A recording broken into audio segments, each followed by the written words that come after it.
예, 오늘 로마서 12장 9절서부터 지난 시간에 물론 9절은 좀 봤는데요. 8절까지가 은사를 각자 사용해서 섬기는 이야기가 나왔고요. 그 은사를 사용하는 원칙에 대한 얘기가 아마 9절서부터 나오는 것 같습니다. 은사를 우리가 잘못하면 하나님께서 원래 의도하셨던 대로 활용하지 못하는 경우도 있죠. 그래서 거짓 은사를 자랑하는 사람까지 심지어는 생겨났. 하나님이 은사를 주시지도 않았는데 은사를 받은 것처럼 해가지고 거짓 은사를 가지고 자랑하는 자들도 있다고 성경에서 말씀하시는 거 보면 은사를 받는 것 자체가 문제가 아니라 그 은사를 어떻게 사용할 것인가, 그 은사를 사용하는 그 원칙이 중요한 것 같습니다. 그것이 바로 9절서부터 나와 있습니다. 그래서 우리는 8절까지가 은사에 관한 이야기였고요. 그 은사를 사용하는 원칙에 대해서 9절서부터 지난번에 봤었죠. 사랑에 꾸밈이 없게 하라. 악한 것을 몹시 싫어하고 선한 것에 붙어있으라. 말씀드린 것처럼 꾸밈이라고 했을 때는 대부분 일반 주석가들의 경우에는 위선이라고 하는 말, 그러니까 순수하게 그저 사랑하는 것이지 무슨 계산을 해서 뭘 되돌려 받기 위해서, 아니면 내가 이렇게 해주면 저 사람 저렇게 해주겠지라든가, 또는 실제로는 마음은 그렇지 않은데 사랑하는 척 한다든가, 이와 같은 것이 없이 순수한 동기로 사랑을 하라, 이와 같은 뜻이 있다고 합니다. 두 번째로는 편애하지 말라. 그렇죠. 누구든지 다 동등하게 똑같이 사랑해야지, 누구는 더 사랑하고 누구는 덜 사랑하고. 근데 육신적인 우리 아담의 모습은 다 그런 것 같아요. 그렇죠. 자기에게 스타일이 맞는 사람 더 사랑할 수밖에 없는 것 같아요. 그래서 이것도 은혜로 성령 충만하지 않고는 실현되기 어려운 것 같아요. 여러분 잘 아시는 이삭도 에서를 더 사랑한 것을 보면, 그렇죠. 또 반대로 어머니는 야곱을 더 사랑하고, 그래서 그 문제로 인해서 상당히 문제가 많이 생겼죠. 이 가정 문제도 보면은 세상 사람들이 주로 그런 얘기들 많이 하지만 그리스도인들 가정에서도 얼마든지 그런 일이 생기는 것 같아요. 그렇죠? 아버지는 나보다 누구를 더 사랑한다, 아들이라서 아들을 더 사랑하고 딸은 덜 사랑한다든가, 이런 얘기들을 종종 듣게 되는 것 같습니다. 그래서 쉬운 일은 아닌데요. 자, 1차적으로는 꾸밈이 없게 하라. 형식적이거나 그렇지 않고 참된 사랑을 하라, 그 말씀이겠죠.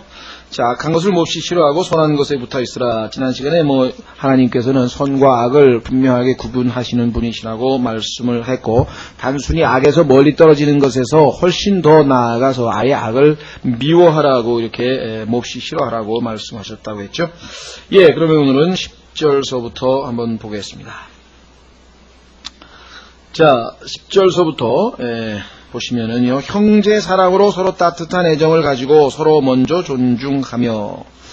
하나님께서 우리가 구원받은 이후에 구원을 받은 그리스도인이라고 한다면 당연히 이와 같은 변화된 삶을 살기를 기대하고 계시는데, 문제는 우리의 현재 삶이 거기에 필적하지 못하는 경우가 아주 많고, 그것은 다 우리가 성령께서 우리를 온전히 통제하시도록 우리 자신을 내어주는 대신에 자기중심적인 육신적인 생활을 하기 때문에 그렇다는 것을 우리는 잘 알고 있습니다. 자, 그래서 우리는 다시 10절이죠. 형제 사랑으로 서로 따뜻한 애정을 가지고 서로 먼저 존중하고. 그런데 여기 형제 사랑이라고 하는 말이 나와 있습니다. 일반적인 사랑하고 차이가 있다는 얘기가 되겠죠. 이 형제 사랑이라고 하는 말을 썼는데요. 우리가 베드로 후서를 한번 가보겠습니다. 베드로 후서 2장에 가시면요.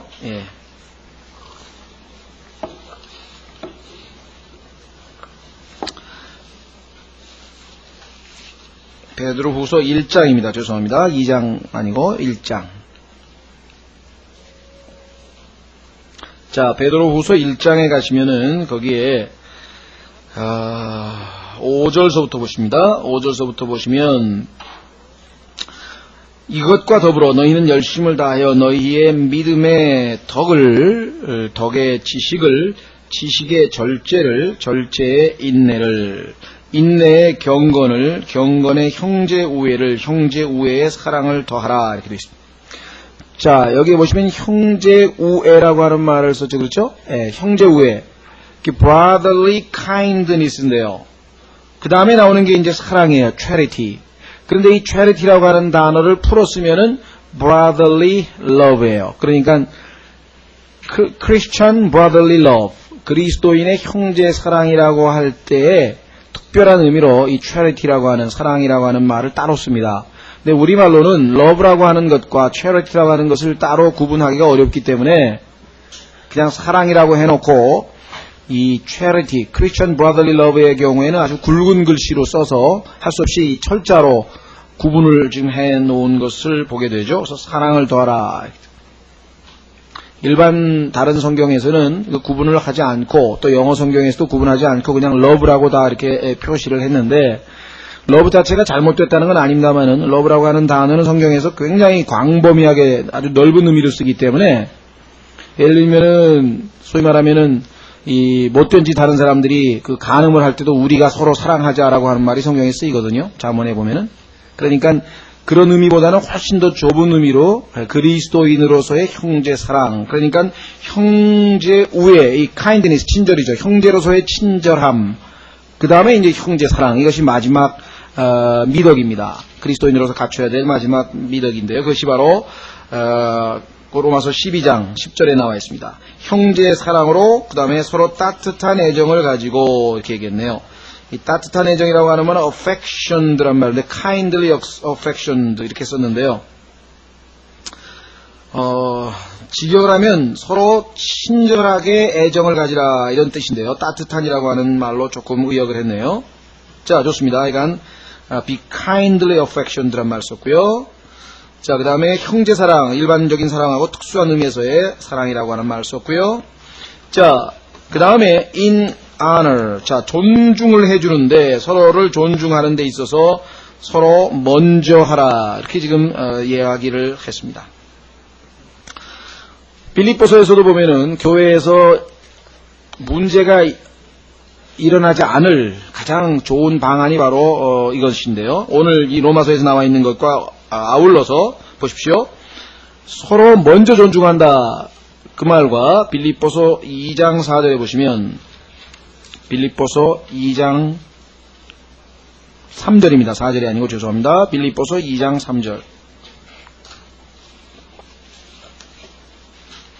자, 무슨 일이든지 다툼이나 헛된 영광으로 하지 말고 오직 겸손한 마음으로 각각 자기보다 남을 더 낮게 여기고, 이렇게 얘기했습니다. 여기도 지금 겸손한 마음이라고 하는 말이요, 낮은 생각, 자기 자신을 낮게 생각하라 이 말이거든요. 직역을 하면 lowliness of mind, 그렇죠? 예. 자, 그 다음에 각각 자기보다 남을 더 낮게 여긴다고 할 때 이 esteem이라고 하는 말, 여긴다 또는 존중한다는 말이죠. 그렇다면은 로마서 12장 말씀하고 딱 맞아떨어지는 말이죠. 자, 우리가 인간관계에서, 특히 교회에서 형제자매들 사이에 때로는 불쾌감이 생길 수도 있고 화가 날 수도 있고 때로는 쓴뿌리까지 생겨서 참 교제를 안 하려고 해서 결국은 교제까지 단절되어지는 경우도 흔히 발생을 하게 됩니다. 근데 그 원인이 무엇인가? 그것은 전부 다 내가 상대방보다 낫다고 생각하기 때문에 그런 문제가 발생하는 것이지, 상대방이 나보다 낫다고 생각하면은 문제가 생길 일이 없겠죠. 그렇죠? 예. 그래서 참으로 쉬운 일은 아닌 것 같습니다. 성령님께서 우리를 온전히 통제하실 때만 가능한 것 같은 일이겠죠. 자, 그래서 서로 따뜻한 애정을 가지고 서로 먼저 존중하며 그랬습니다. 자, 11절에 일을 게을리하지 말고 영이 뜨거운 가운데 주를 섬기며. 자, 어떤 주석에 보면은 어떤 분은 이렇게 설명을 해요. 여기서 일이라고 하는 것은 비즈니스인데, 우리가 얼핏 생각하면 비즈니스 하면 우리 그냥 개인 사업이잖아요. 일. 그렇죠? 직장에서의 일이라든가 또 자기의 돈을 벌기 위해서 일하는 사업이라고 이렇게 생각하기 쉬운데, 이 문맥에서 보면은 그 일을 게을리하는 것과 영이 뜨거운 것과 대조가 되어 있거든요. 그래서 아마 이 일을 게을리한다고 하는 것은 영적인 일, 주님을 섬기는 일이 아니냐, 이렇게 해석하시는 분들이 있는 것 같아요.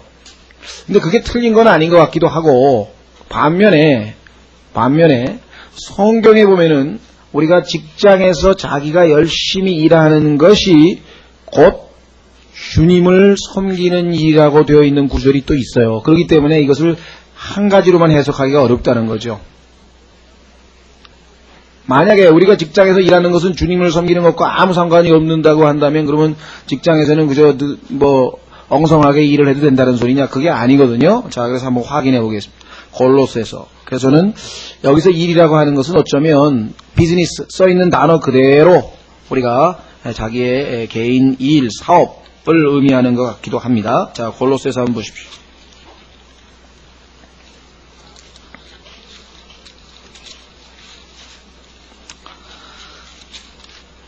골로새서 3장에 보시면은요,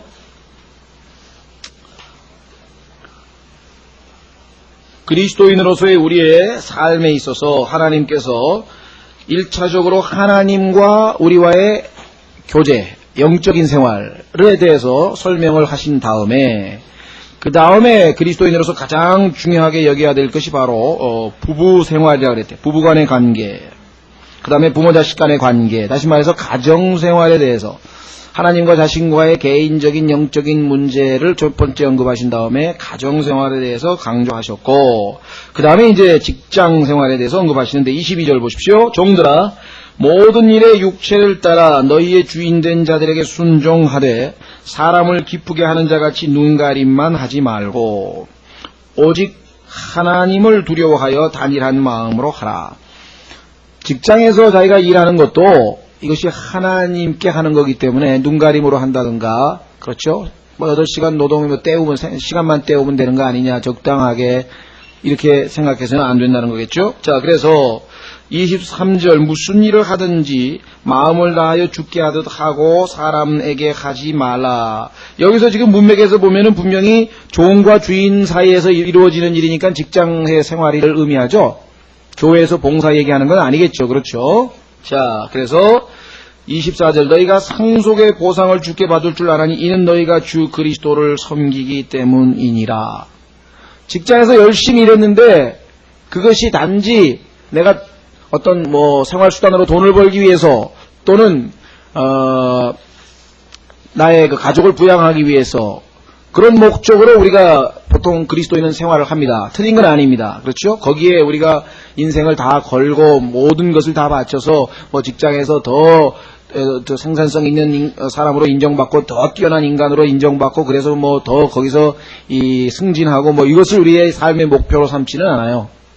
생활수단이기 때문에. 그러나 그곳에서 어떻게 일하느냐, 그 일하는 자세에 따라 그리스도를 증거할 수 있고 그리스도를 섬길 수도 있다는 것입니다. 그렇죠?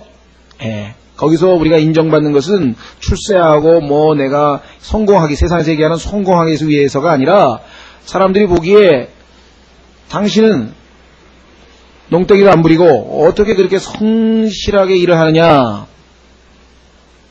다른 사람들은 내가 고가 점수 잘 받아서 윗사람에게 점수 좀 잘 받고 승진 좀 하고 그래서 출세 좀 하려고 합니다.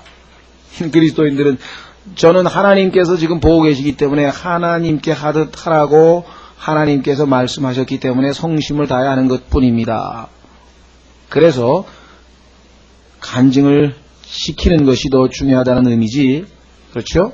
자, 그런 의미에서 보자면 로마서 12장에서 일을 게을리하지 말라라고 하는 것을 꼭 영적인 일이라고 한정시킬 필요는 없는 것 같습니다. 그렇죠?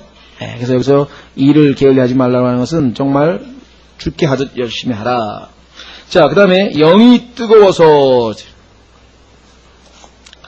이 영이 뜨겁다라고 하는 말, 요즘에 라오디게아 교회 시대하고는 아주 정반대죠.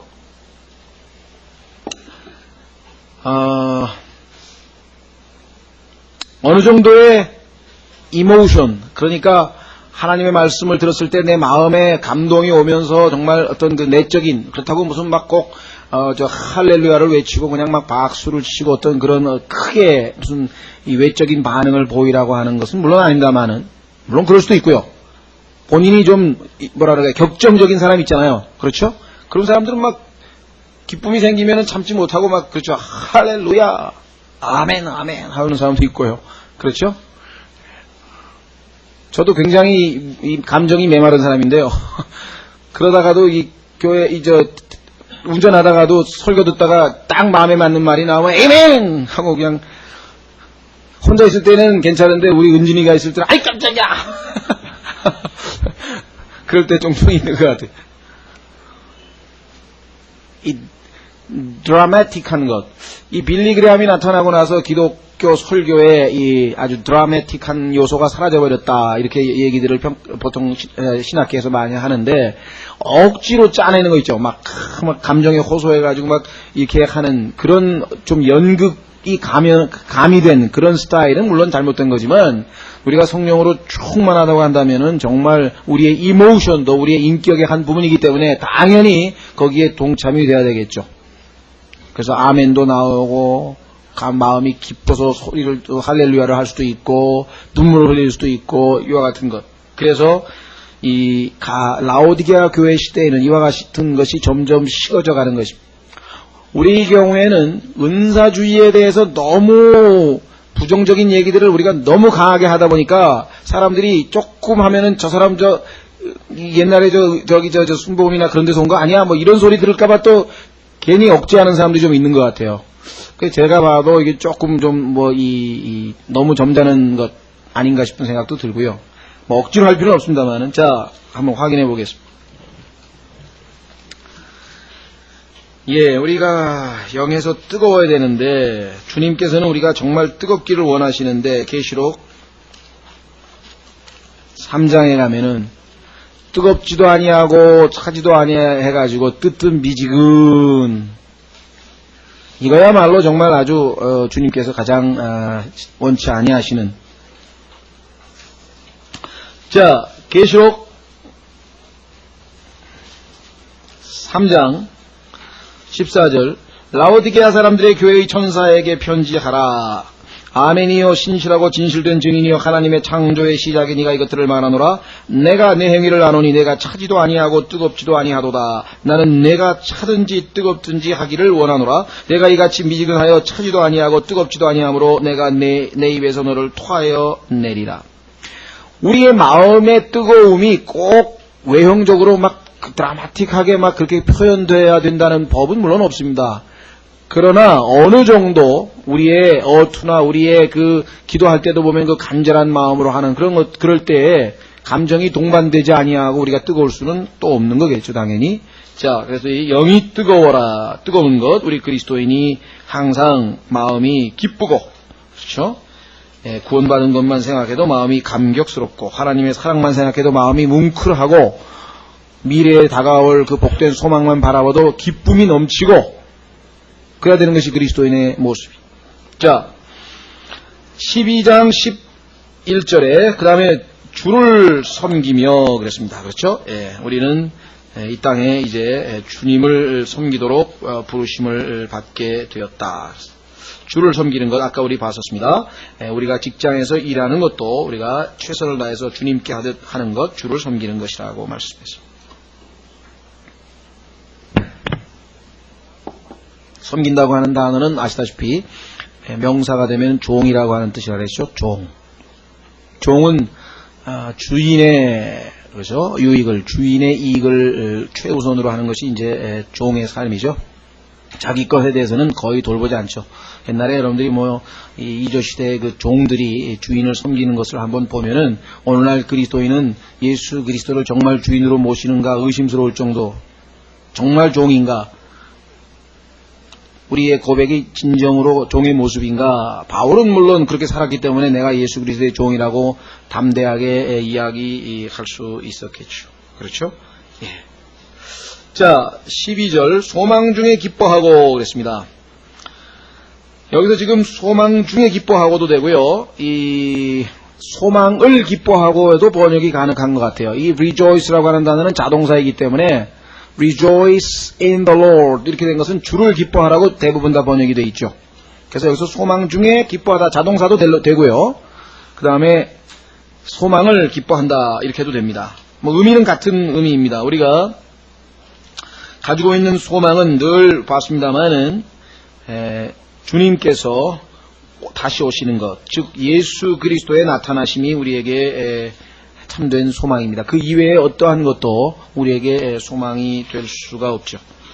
우리는 지금 현재 진행 중이고 있는 상황에 대해서 소망을 가지고 기뻐하는 거 아니에요. 그렇죠? 네. 주님께서 우리에게 주시는 소망, 확실한 소망, 확고부동한 소망. 그래서 골로새서 1장 27절에는 아예 뭐라고 얘기를 했냐면요. 영광스러운 소망. 그게 뭐냐? 여러분과 제 안에 계신 그리스도라. 한번 확인해 보겠습니다. 어떻게 해서 여러분과 제 안에 계신 그리스도가 영광스러운 소망이 되겠는가? 골로새서 1장 27절. 여러분과 저의 유일한 소망은 바로 우리 안에 계신 그리스도다. 왜냐하면 이 그리스도께서 이제 다시 오실 그리스도와 사실은 한 분이죠. 한 분인데 전능하신 분이기 때문에 우리 안에 계시기도 하고 하나님 보좌 우편에 계시기도 하고. 골로새서 1장 27절.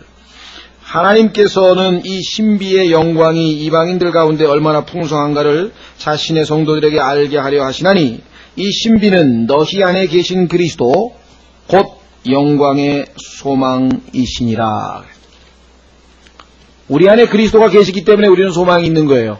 그렇기 때문에 우리는 휴거될 확률이 100% 있는 거고, 그렇기 때문에 우리가 예수 그리스도의 모습으로 변화될 확률이 100% 있는 거고, 우리 안에 계신 그리스도.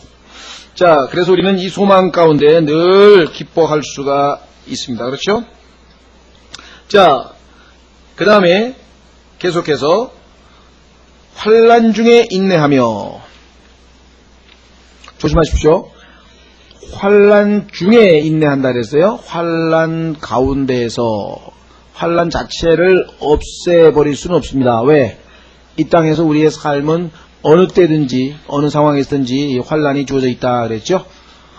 사도행전 14장에서 말씀하기를 반드시라 그랬잖아요. must. 우리가 반드시 많은 환난을 겪고 통과해서 하나님의 나라에 들어가야 할 것이니라 이렇게 얘기를 했죠.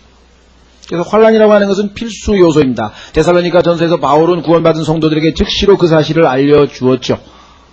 그렇죠?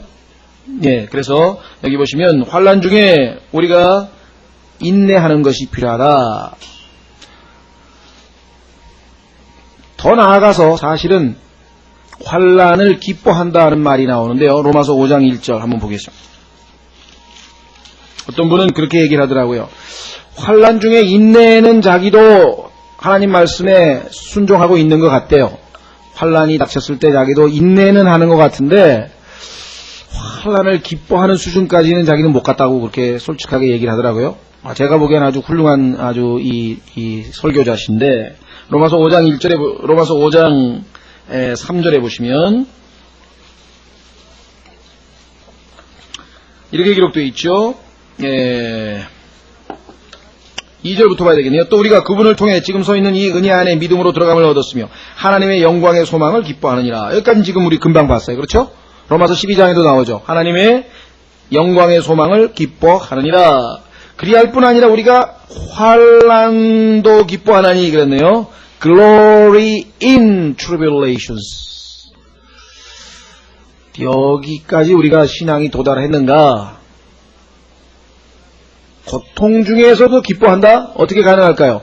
인내하는 것까지는 그리스도인으로서 주님의 명령이 납득이 되는데 기뻐하라고 하는 것까지는 이게 이제 정말 그 뒤에 숨어 계신 하나님의 뜻, 그 환난을 통해서 하나님께서 이루실 그 선한 목적이 달성되는 것에 대한 확고한 믿음이 없다면 기뻐하는 것까지는 힘들겠죠. 그렇죠? 지금 뭐 올림픽에 뭐 얼마 안 남았다고들 그러는데 지금 뭐 아마 태능 선수촌에서 뭐 선수들 가끔 이렇게 보면은요, 아유 정말 어떻게 저렇게까지 훈련을 할까 싶어요. 그렇죠? 땀을 뭐 비오도 흘리고 뭐 하여간 뭐 하루 일과를 보니까 뭐 어휴 정말 그 견디기 힘든데 그런 뭐 정말 힘든 훈련 속에서도 끝까지 잘 견디는데 기뻐하면서 하는 선수가 있으면 정말 대단한 선수겠죠? 아마 면류관이 머릿속에서 늘 시야에 왔다 갔다 하면서 환상으로 보이며 막 기뻐하면서까지 할 수 있을는지는 제가 잘 모르겠습니다. 어쨌거나 주님께서 불가능한 얘기를 하는 것 같지는 않습니다. 이제 환난도 기뻐한다고 말씀을 했는데, 물론 로마서 12장에서는 인내에 대한 언급을 우리에게 하셨습니다. 자, 그 다음에 늘 간절히 기도하고, 그리스도인의 삶에 있어서 원칙들이 계속 제시되는데요. 자, 이때 늘 continuing, 계속해서라고 하는 말은 충분히 이해가 되죠? 우리가 기도를 중단해서는 안 됩니다. 그래서 항상 기도라고 하는 말 늘 말씀을 했는데요. 어느 때든지 즐거울 때도 기쁠 때도 슬플 때도 괴로울 때도 기도가 하고 싶을 때도 기도가 하기 싫을 때도 뜨거울 때도 냉랭할 때도 기분이 날 때도 기분이 안 날 때도 항상 우리가 계속 기도는 해야 하는데, 여기 지금 인스턴트라고 하는 말이 나와 있습니다. 대부분의 사람들은 쉬지 말고 중단하지 말고를 굉장히 강조를 많이 하거든요. 근데 여기서는 두 가지 의미인 것 같아요. continuing은 뭐 충분히 이해가 돼요. 그렇죠?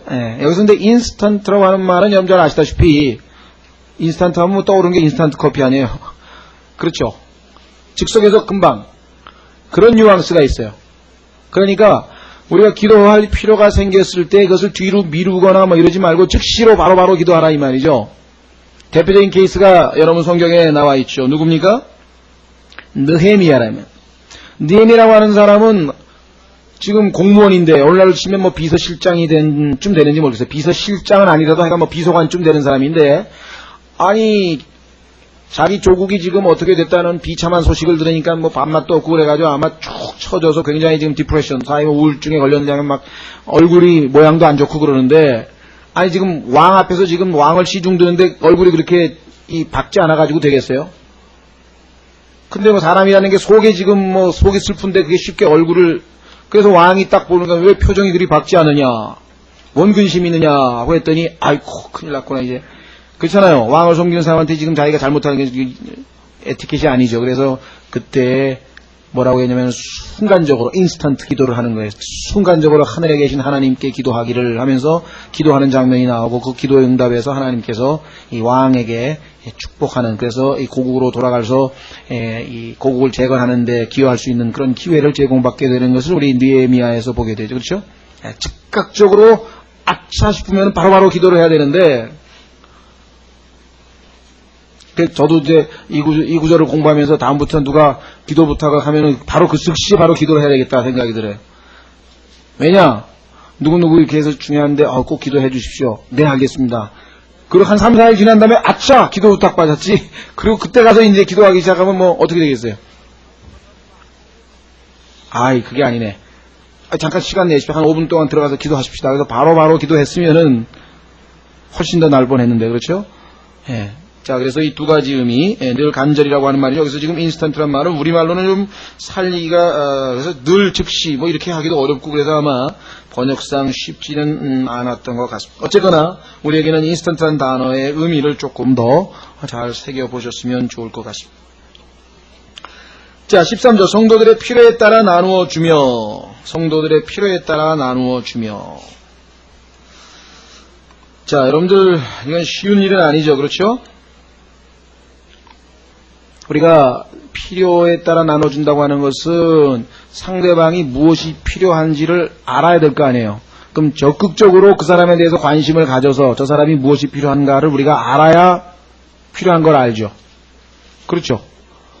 물론 제일 좋은 방법은 필요한 사람이 좀 내가 이게 필요하니까 좀 도와달라고 하는 경우가 있겠지만은, 사실 그게 또 쉬운 일은 아니잖아요. 필요를 알리는 것 자체가 그렇게 쉬운 일은 아니기 때문에, 필요한 것을 알아서 미리미리 준다고 하는 것은 이게 아주 보통 적극적인 사랑이 아니고서는 쉽지 않은 일이다, 이렇게 생각이 되어집니다. 그렇죠? 예.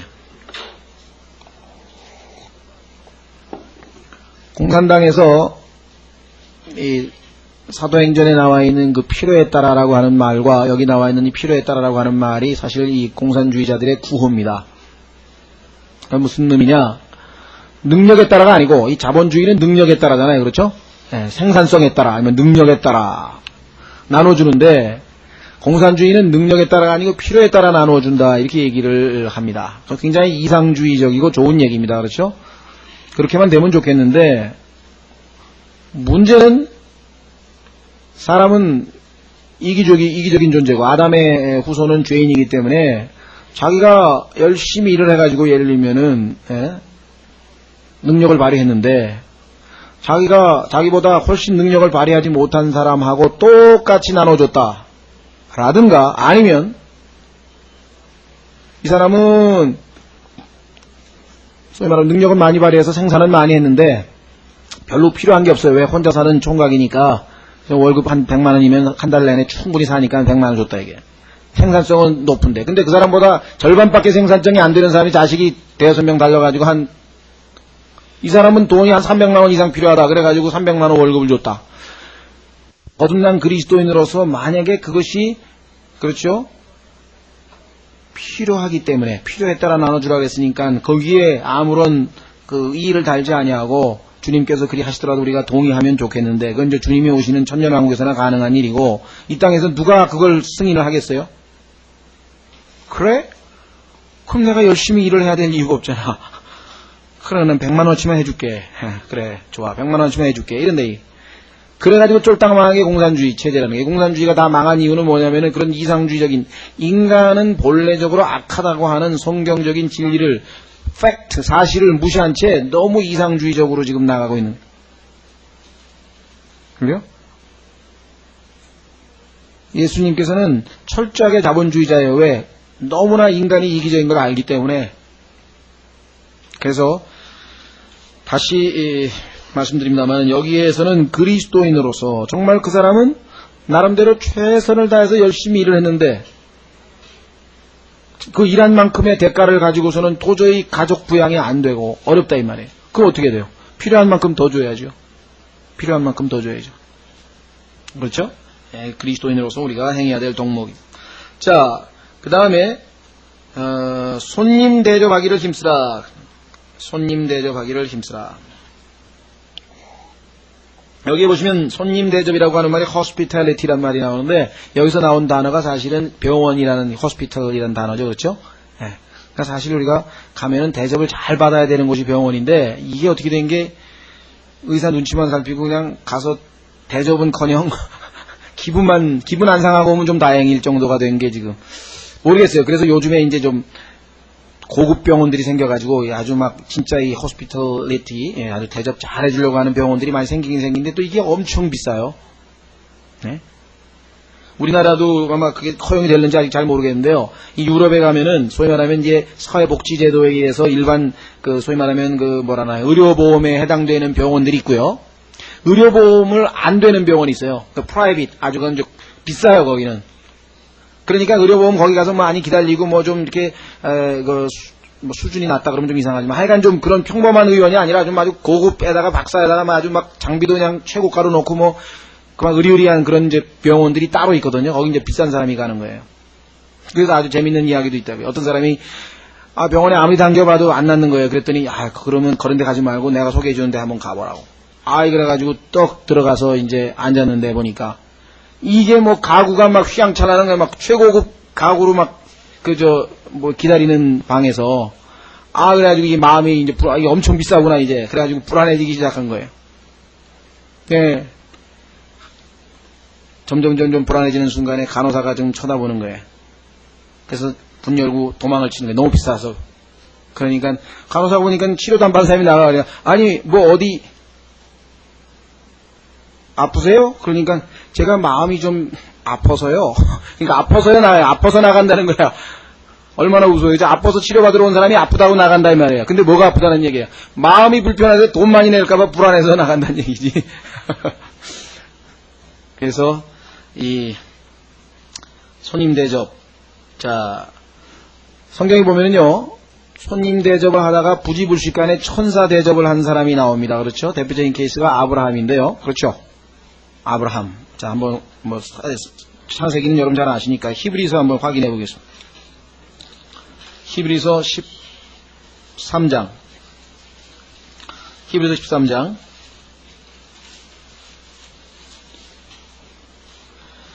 1절서부터 보시면 형제 사랑하기를 여기 나와 있죠. 여기도 아까 똑같은 거잖아요. brotherly love. 로마서에서 봤었죠. 자, 형제 사랑하기를 계속하고 사실은 형제 사랑을 계속해서 하고 뭐 이런 뉘앙스 같은데요. 하여간 형제 사랑이란 말은 하나에 붙어있는 그 명사입니다. 그렇죠? 예. 나그네 대접하기를 잊지 말라. 여기 나와 있죠? 나그네 대접하기를 잊지 말라. 이는 이로써 알지 못하는 가운데 천사들을 대접한 이들이 있었기 때문이니라. 그래서 이 그리스도인들의 경우에는요, 이 손님 대접하는 경우가 자주 있었습니다. 아주 좋은 미덕이고요. 특히 이 장로들의 조건 중에 하나는 이 손님 대접하는 것이 나와 있을 정도죠. 그래서 바울도 보면은 편지 쓰죠. 누가 편지를 가지고 갈 테니까 그를 잘 대접하고 하면서 이 손님 대접한 이야기에 대해서 자주 나오죠. 우리나라의 경우에는 제가 아직은 뭐 그렇게 저길 잘 못했는데, 제가 스페인에 있을 때에는 스페인 그 사람들이 뭐 집이 이제 여유 있는 사람들이겠죠. 아무래도 그 방을 항상 하나를 깨끗하게 치워 놓더라고요. 이거 뭐 하는 거냐 그랬더니 이 형제들이 방문하면 여기서 재우려고 준비해 놨다고. 그래서 처음에는 좀 스페인식 무슨 뭐 이게 그런 줄 알았어요. 제가 성경을 잘 몰라가지고 그때. 근데 이게 성경에 있는 거래. 그 성경에 그런 게 어디 있냐고. 그래 나중에 보니까 있더라고요. 그래서 이게 참 아름다운 미덕이구나. 그게 뭐 저도 92년도에 제가 83년도에 귀국을 했다가 92년도에 다시 스페인에 제가 또 그때 이제 논문 때문에 갔었는데, 그때 바르셀로나에 갔더니 그 비워놨던 내가 물어봤던 그 방에 저를 재워주더라고요. 그래서 저희 신근이 엄마하고 같이 거기서 이틀 있었나 3일 있었나 하여간 지낸 적이 있었거든요. 예, 아주 고마웠죠. 자, 그래서 이 손님 대접하는 것도 참으로 그리스도인으로서 아주 주님이 권장하는 사항이다. 14절, 너희는 핍박하는 자들을 축복하라. 가능한가요? 가능하니까 말씀하셨겠죠? 핍박하는 자, 핍박을 받거든 뭐 인내하라 그러면 좀 납득이 좀 가는데, 축복하라? 여기에서 가능성이 오히려 있는 거예요. 그건 무슨 소리냐? 불가능할 때 가능해지는 거거든요. 원수를 사랑하라는 게 불가능하기 때문에 내가 내려놓고 하나님 앞에 난 죽어도 못합니다. 하나님께서 그렇죠? 우리를 통해서 하십시오 하고 믿음으로 그때부터 가능해지는 거죠. 오히려 이 성경적인 요구사항이 하나님의 거룩하심과 하나님께서 요구하시는 그 미덕이 훨씬 초월적이고 어렵기 때문에 오히려 우리는 손 내려놓고, 그렇죠? 만약에 여러분들이 핍박을 받을 때 참으라 뭐 그러면은 이를 악물고 좀 참으라도 볼 텐데, 그게 아니고 축복하려니까 축복이 나와야지 말이지. 아담의 본성에서 축복을 하더라도 그게 뭐 제 마음으로 하겠어요? 하나님이 하라니까 억지로 할 수 있는지 모르지만 그게 아니라 이게 이제 주님의 마음을 품고 믿음으로 가능한 이야기가 됩니다. 너희를 핍박하는 자들을 축복하라. 축복하고 저주하지 말라. 축복하고 저주하지 말라. 예, 참 이거 쉬운 일 아니죠. 그러나 주님께서 명하신 일이고 주님께서 우리 안에서 역사하실 때 가능하기 때문에 이것은 순전히 뭐 앞에 것도 다 마찬가지입니다만 믿음으로만 가능하다고 하는 사실을 우리가 인정하고 우리 자신이 스스로 이룰 수 없다는 그런 자임을 인정하는 거죠. 그럴 때 주님께서 우리 안에서 역사하실 수 있다. 이건 믿음으로 가능하다. 자, 기뻐하는 자들과 함께 기뻐하고 슬피 우는 자들과 함께 슬피 울라. 예수 그리스도께서 이 지상에 계실 때 처음에 이 기적을 행한 것이 예수님의 그 공생에 시작할 때 보면은 가나 혼인잔치에 가셔서 이 축하, 다시 말하면 즐거워하셨던 그 잔치에 참여한 게 나오죠. 성경 끝부분에 가면은 이 예수 그리스도께서 이 나사로의 그 장례식에 참여한, 그렇죠. 그래서 예수 그리스도의 그 어떻게 보면 공생의 첫 부분이 즐거운, 그렇죠? 즐거워하는 자들과 함께 즐거워했다면 예수님의 마지막 순간은 우는 자와 함께 슬피 우는 그러한 상황이 있었던 것 같습니다. 이게 말은 쉽지만요, 우리가 역시 성령으로 충만하지 않냐고는 기뻐하는 자들이 있으면 어떻게 됩니까? 우리는 시기심이 나죠. 그렇죠? 잘 되는 사람 보면은 같이 기쁜 게 아니라 시기심이 나네. 영적으로도 마찬가지예요.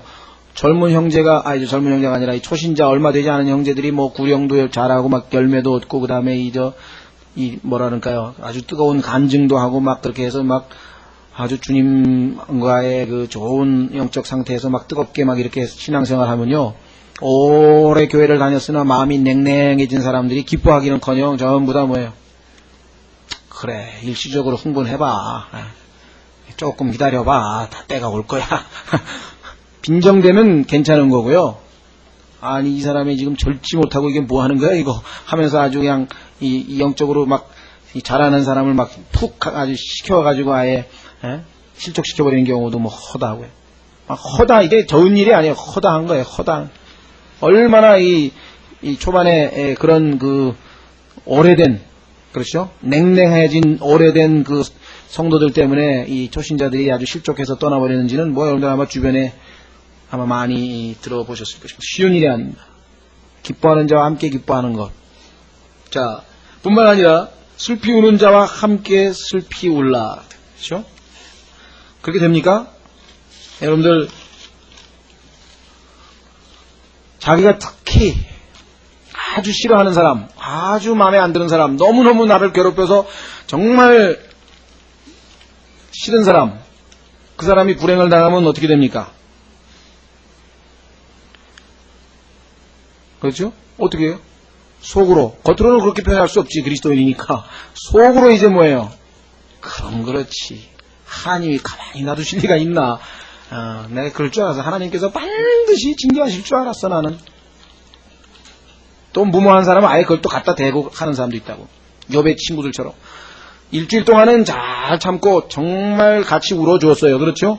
근데 일주일쯤 지나고 나니까 속에서 그냥 간질간질한 거야. 그냥 넌 뭔가 엄청난 죄를 짓지 않고서 어떻게 하나님께서 너를 이렇게 칠 수 있냐. 이게 불가능한, 넌 뭔 죄를 졌는지 한번 좀 토설 좀 해봐라. 그러니까 욥이 또 가만히 있어요. 친구들에게 위로를 바랬건만 너희들이 도대체 친구냐 하면서 그냥 흥분해가지고 막 치고박는 그 욥기를 읽어보면요, 이게 뭐, 그러니까 그런 상황을 잘 그 고려하고 문맥을 해서 읽어야죠. 아니, 욥이 이럴 수가 있어. 막 강도들은 번성하고 뭐 하나님이 계시냐 안 계시냐 막 이런 소리 할 수 있냐고.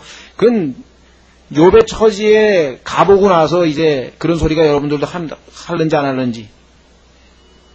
리차드 번 브란트인가요? 네, 기억이 안 나요. 하랄람 포포프 둘 중에 하나인 것 같은데요. 하여간 한 사람은 불가리아, 한 사람은 루마니아 사람들인데요. 그 전기를 한번 읽어보세요. 둘 다 독방에서 뭐 15년 이상씩 아주 그냥 모진 고문을 겪은 사람인데 나중에는 거의 돌다시피 했어요. 그래서 하나님한테 항의하는 설교를 합니다. 독방에서 외쳐대는 거예요. 그러니까 미친 거지 사실은.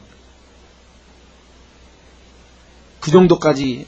물론 나중에 하나님께서 참 다 그 제정신으로 돌아와서 감사하면은 그 다음에 지금은 아주 너무나 귀한 사역자들로 일꾼들로 지금 쓰고 계시지만요. 그 안에서는 극한 상황까지 가면은 뭐, 자, 그래서 우리 이 우는 자들과 함께 운다. 이것도 특별하게 주님께서 은혜가 넘치지 않고는 이게 상식적으로는 이게 쉽게 되는 일은 당연히 아닙니다.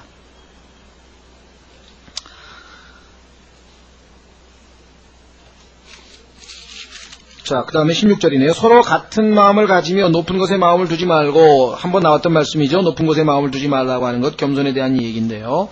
여기서 서로 같은 마음을 가지며 할 때, 이때 one toward another를 서로란 뜻이냐, 그렇게 해석이 가능하고요. 근데 대부분의 경우에를 보면은 여기서는 한 사람에게 한 것과 다른 사람에게 한 것이 동일하라, 이런 의미로 주로 많이 쓰입니다. 그러니까 야고보서에 보면은 교회에 사람이 왔는데 아주 삐까번쩍하게 아주 멋지게 차려입고 나타난 사람이 오니까 아이고 어서 오시라고, 어디서 오셨냐고 막 그래가면서 막 환영하면서 앞자리에 앉으라고 막 자리를 내주고, 좀 이게 옷도 흐름하게 입고 막 이런 사람 오니까 저 뒷자리에 가서 앉으라고 그렇게 해서 외식하는 것에 대해서 죄를 지적하고 있는 것을 우리가 야고보서에서 보죠. 그리스도인들의 경우에도 잘못하면은 그와 같은 일이 생길 수가 있습니다. 과거에 뭐 제가 한번 말씀드렸습니다만은 이 교회에서도 보면은요, 사실은 개인적으로 나중에 뭐 그분이 무슨 일을 하는지, 뭐 가정적으로 뭐 어떤 어려움이 있는지 뭐 이런 건 나중에 개인적으로 교제하다 보면은 서로 꼭 뭐 터놓을 수도 있고 기도 제목을 낼 수도 있는 거지만, 뭐 교회 와가지고 뭐 무슨 그 사람이 무슨 직업에 뭐 이런 거 뭐 학력에 이런 얘기 사실 할 필요 없는 거거든요. 그렇죠? 그런데 뭐 그런 거 좀 유명 인사가 오면 또 그걸 또 다 밝혀요. 그리고 유명 인사가 아닌 사람은 뭘 하는지 얘기도 안 해주고. 그러면 어떻게 되겠습니까? 한 사람은 그냥 뭐 하셨다고 잔뜩 설명해 놓고, 한 사람은 그냥 누구 형제라고 그렇게 소개만 해놓으면 이 사람이 어떻게 되겠냐고. 그래서 교회 안에서 그것 때문에 상처 입은 사람이 또 엄청 많아요. 아니 사회에서도 정말 그런데 아니 교회에서도 그런 거 다 따집니까? 뭐 이러고 대드는 사람들이 있다고요. 자, 말씀드린 것처럼 우리는 그리스도 안에서 다른 어떤 것을 보는 것이 아니라 하나님의 한 생명을 이어받은 형제라고 하는 그것 때문에 우리가 만나는 것이고, 예수 그리스도의 몸된 지체로서 만나는 것이지, 여기에서 우리의 뭐 집안이고 학력이고 뭐 능력이고 뭐 IQ고 뭐 이런 거 다 외모는 여기서 중요한 요소가 아니라는 것이죠. 자, 그래서 예수 그리스도께서 이 땅에 오셨어도 마찬가지입니다. 뭐 온갖 종류의 죄인들을 다 아주 대하셨죠. 니고데모라고 해가지고 유대인의 관원이고 장관급에 해당되는 사람이고 뭐 특별하게 예수님이 대해주고, 그 다음에 마리아라고 하는 이 창녀는 또 예수님이 아주 하찮게 여기고 그런 거 없어요. 오히려 예수님께서는 더 많이 죄를 지은 자들이 더 사랑을 받도록 그렇게 배려하신 것을 우리가 성경에서 보게 됩니다. 자, 같은 마음을 가지고 높은 곳에 마음을 두지 말고 도리어 자기를 낮추어. 요즘에 눈높이란 말을 자꾸 쓰는데요. 그거 같아요. 그렇죠? 그래서 바울도 보면은요, 저 사람에게 딱 맞추어서 내가 유대에게는 유대인에게로, 이방인은 이방인에게로, 법 있는 자들에게는 법 있는 자에게로, 약한 자에게는 약한 자답게, 강한 자는 강한 자답게 항상 맞추어서, 그죠? 맞춤식으로 거기에 맞추어서 대화를 나누고 의사소통을 하고 커뮤니케이션을 한 것을 우리가 보게 됩니다. 자, 낮아진다고 하는 것은 예수 그리스도를 보시면 쉽게 이해가 됩니다. 그렇죠? 예수님께서 자기 자신을 얼마만큼 낮추셨는가. 그렇죠? 예수님은 여러분도 아시다시피 거룩하시고 죄도 없으시고 항상 올바르시고 선하시고 또 하늘의 온갖 보화를 지니신 부자잖아요. 그렇죠? 예수님 부자라 그랬죠. 성경에 부자시고. 도대체 이 땅에 내려와서 이 낮은 처지에 있는 이 죄인들하고 단순히 그냥 이 외형적인 것에서 낮은 처지가 아니라 도덕적으로도 아주 추하고 더러운 이런 죄인들하고는 결코 만나거나 이 상대를 하실 분이 아니신데도 불구하고 주님께서 이 땅에 오셔서 참으로 대해주신 그 친절, 성경을 읽을 때 너무나 감격스럽죠. 하나님의 은혜와 친절이 나타났다. 친절. 하나님께서 여러분과 저를 얼마만큼 친절하게 대해주셨는가. 성경에 보면 loving kindness, 그렇죠? 친절까지는 또 그렇게 해주셨다고 치고 어떻게 우리를 사랑스러운 친절로 대해주셨을까? loving kindness, 그걸 인자라고 번역을 했는데요. 좌우지간 참 주님께서 우리를 대하신 것만 생각을 하면 우리가 얼마든지 모든 우리 주변에 여러 가지 형태로 낮아진 사람들과 함께 낮추어져서 그들의 처지와 함께 하며 스스로 죄 있는 것으로 여기지 않을 수가 있습니다. 자, 17절. 아무에게도 악을 악으로 갚지 말고 모든 사람의 눈앞에서 정직한 일들을 예비하라. 악을 악으로 갚지 않은 대표적인 케이스가 여러분 잘 아시는 요셉이죠. 형들이 그 요셉을 어떻게 대했는가 우린 잘 알고 있는데 그 형들에게 참 요셉이 아주 먹을 것도 주고 돈도 다 돌려주고 그 대했던 것 잘 알고 있고, 다윗이 사울이 그에게 대했던 것에 대해서 오히려 그를 몇 번씩에 걸쳐서 살려주고 참으로 존중해줬고 왕으로서의 권위를 다 존중해준 사실을 또 우리가 성경에서 보았고, 그렇죠? 바울도 마찬가지입니다. 열심히 복음을 전했더니 고린도에 있는 성도들이 바울은 외모도 신통찮고 말주변도 신통찮은데 왜 이렇게 편지는 세게 써가지고 우리를 힘들게 하느냐 하면서 자기가 복음을 전해서 이 구원을 시켜왔던 그러한 형제들로부터 아주 상당히 그런 어려움을 당했지만 바울은 뭐라고 얘기했냐면은 내가 너희를 사랑할수록 너희가 나를 덜 사랑할지라도 그래도 나는 내 자신을 너희에게 기꺼이 내어 놓겠노라. 쉽지 않은 일이죠. 성령 충만하지 않고 가능할까요? 내가 최선을 다해서 사랑을 베풀었는데 저 사람이 내 사랑을 거부하고 거부한 정도가 아니라 사랑하면 할수록 더 비웃고 그러면 계속 사랑이 가능하겠어요? 그러할지라도 사랑하겠다는 것이에요. 이것이 바로 그리스도의 사랑이. 확인해 보겠습니다. 고린도후서. 이것은 아비의 심정이죠. 선생의 심정이 아니라 선생이야 뭐 가르쳐줬는데 말 안 들으면 뭐 그래? 그걸로 끝나는 거지만 아비의 심정을 가지고 고린도후서 12장. 고린도후서 12장 15절에 보시면은요.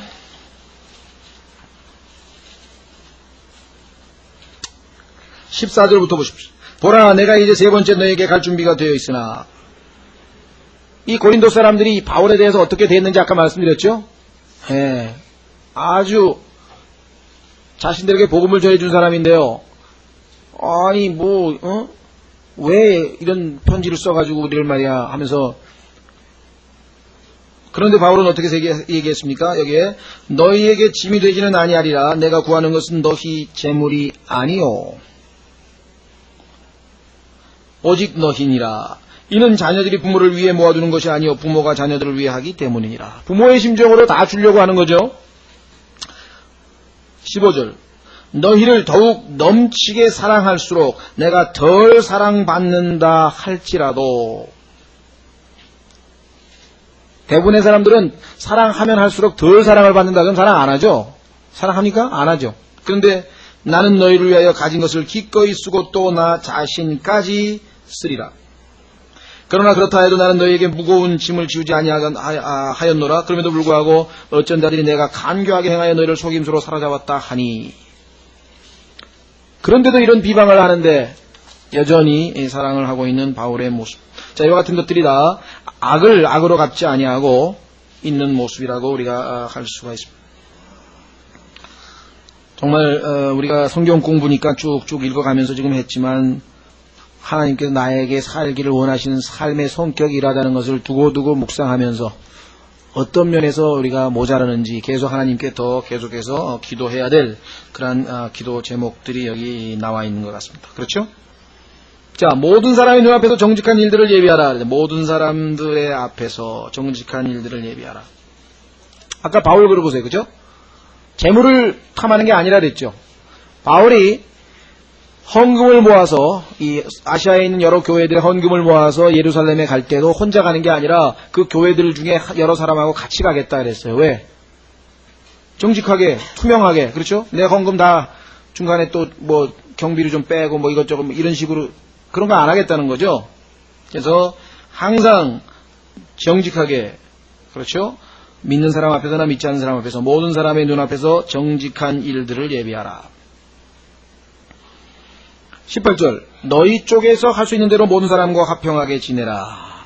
여기에 우리가 주목해야 될 것은 할 수 있는 대로라고 하는 말입니다. 할 수 있는 대로.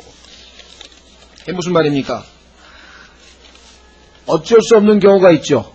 예를 들면 여러분과 제가 어떻게 해든 화평한 관계를 유지하고 싶은데 상대방이 이것을 원치 않을 경우에는 어쩔 수가 없는 거겠죠. 그렇죠? 그러니까 여러분과 제가 먼저 관두자라고 얘기를 먼저 해서는 안 된다는 거예요. 그렇죠? 자, 뿐만 아니라 여기서는 교리적으로 문제가 될 때도 있습니다. 한번 확인해 보겠습니다. 16장 17절에 보시면은요.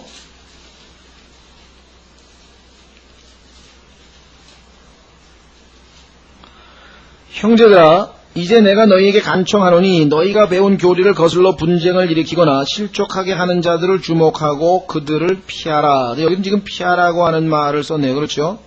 결국은 교제를 갖지 말라라고 하는 얘기인데요. 아까는 모든 사람과 가능하면 할 수 있는 대로 화평하게 지내라 그랬지만 그렇지 못한 경우가 있을 수도 있다라고 하는 사실을 우리가 기억을 해둬야 되겠습니다. 자, 여기서 한 가지 조심해야 될 것은 교리를 거슬러 할 때 우리가 일반적으로 오해를 어떻게 하냐면 contrary to the doctrine 하게 되면은 교리에 거슬러는 거니까 예를 들면 여기 이 로마서에서 말씀하시는 믿음으로 의롭게 되는 교리를 가르치지 않는다든가 뭐 이런 경우를 종종 우리가 염두에 두는 경우가 있습니다. 근데 그런 것은 우리는 뭐냐면은 거짓 교리라 그러죠. false doctrine. 그런데 여기서 얘기하는 것은 contrary to the doctrine이라고 하는 것은 문맥으로 봐서 그런 교리가 아니라 교리에 거스르는 것, 그게 뭐예요? 그 교리에 합당한 행동이 아니라 교리에 거스르는 행동인 것 같아요. 자, 한번 확인해 보겠습니다. 디도서. 왜냐하면 성경에 그와 같은 용례가 나오기 때문에. 그래서 여기서는 거짓 교리를 가르치는 그런 사람들이라기보다는 교리는 올바른 교리를 얘기하는데 그 교리에 거스르는 행동을 한대. 교리의 행동은 우리가 보통 언행이 일치되지 않는다는 말 쓰죠? 예. 자, 한번 보세요. 디도서.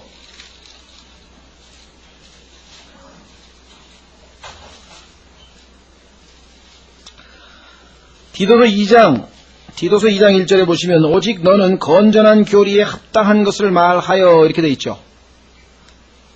자, 건전한 교리에 합당한 것. 그게 뭐냐? 연로한 남자들은로 하여금 맑은 정신을 가지고 신중하고 절제하며 믿음과 사랑과 인내에서 건전하게 하고, 연로한 여자들은, 그러니까 건전한 교리를 배운 사람은 나이 든 남자들은 이런 행동을 할 것이고 연로한 여자들은 이런 행동을 해야 되고 젊은 여자들은 이렇게 해야 되고 젊은 남자들은 이렇게 해야 되고 지금 교회 그 모든 행실이 나오잖아요. 이것과 거스르는 행동을 할 경우에 그런 의미가 되겠죠. 물론 나중에 좀 더 살펴보고, 어쨌거나 가능한 한 모든 수단을 통해서 우리가 최대한 화평하게 모든 사람과 믿는 사람이든 믿지 않는 사람이든 우리가 그렇게 해야만 합니다. 19절 사랑하는 자들아 너희 스스로 원수를 갚지 말고 도리어 진노하심에 맡기라. 기록된 바 원수 갚는 일이 내게 속하였으니 내가 갚으리라. 주가 말하노라 하였느니라. 그렇습니다. 자, 여기서 진노하심에 맡기라. 그러니까 하나님 손에 맡기라 이 말씀이죠. 나에게 악하게 됐을 때 나는 오히려 그를 축복하고, 아까 뭐예요? 악을 악으로 갚지 말라고 그렇게 얘기를 했습니다. 그러면은 그 억울한 심정, 또 정말 괴로운 심정, 하나님께 맡기고, 만약에 그 사람이 잘못된 것을 고치지 아니하고 계속해서 그렇게 악한 일을 하게 된다면 하나님께서 갚으시도록 그렇게 내어 맡기는 것이 그리스도인으로서 해야 될 일이다. 짧은 이야기 하나 하고 좀 쉬었다가 하겠습니다. 실제적으로 그 미국에서 있었던 일인데 아주 유명한 그 척 스미스라고 이 갤버리 채플 알려졌죠. 상당히 많은 강해 설교를 하시고 그러신 분인데 그분이 그런 얘기를 해요. 자기 교회에 너무너무 뭐랄까 잘 되니까 하나님 말씀이 좋다 그래가지고 사람들이 자꾸 몰려와가지고 막 교회 막 소위 말하면 부흥이 되고 숫자 외적으로나 질적으로나 막 부흥이 되고 막 그러니까 아마 옆 교회 목사가 막 시기심이 났던 모양이죠.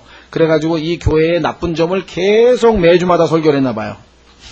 설교하면서 계속 그 교회가 뭐가 잘못됐고 계속 그렇게 설교를 했는데 하나님께서 어떤 방식으로 처리를 하냐면 이쪽 교회에서는 이제 대응을 안 했죠. 물론 하나님 말씀대로.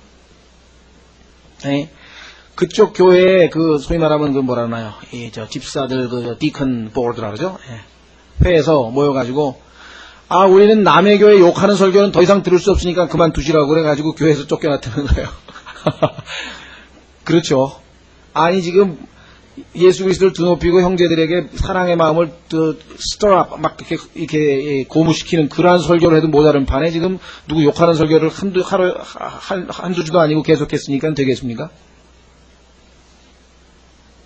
우리나라에도 어떤 교회가 그래가지고 사람들이 거기 더 이상 못 있겠다고 나온 사람 많이 있어. 들은 이야기가 저도 있습니다만. 해가 어쨌거나 그래가지고, 근데 그만두고 나가서 어느 교회에서 받아주는 데가 없어가지고, 이 교회 목회도 못하고 있는 반에 부인이 큰 중병에 걸려가지고 수술을 받게 생겼어요. 그래가지고 그 어려운 처지를 듣고, 욕먹은 교회에서 수술비를 다 대줬답니다. 나중에 그가 잘못을 인정하고 이제 친구가 돼서 좋은 관계가 됐다고 그렇게 간증을 하시더라고요. 그래서 하나님께서 다 알아서 하시기 때문에 그렇게 회복이 되면 좋고요. 만약에 끝끝내 하여간 계속 욕하고 돌아다니고 그러면은 어떻게 되는가? 20절 보십시오. 그러므로 내 원수가 두리거든 먹이고 목마르거든 마실 것을 줄지니 이는 그리함으로 내가 그의 머리 위에 숯불을 쌓을 것임이라. 악에게 지지 말고 도리어 손으로 악을 이기라. 다음 시간에 조금 관련 구절 잠언과 시편을 좀 찾아서 이 숯불 쌓는 게 무슨 의미인지 좀 확인하고 13장으로 넘어가겠습니다. 좀 쉬었다가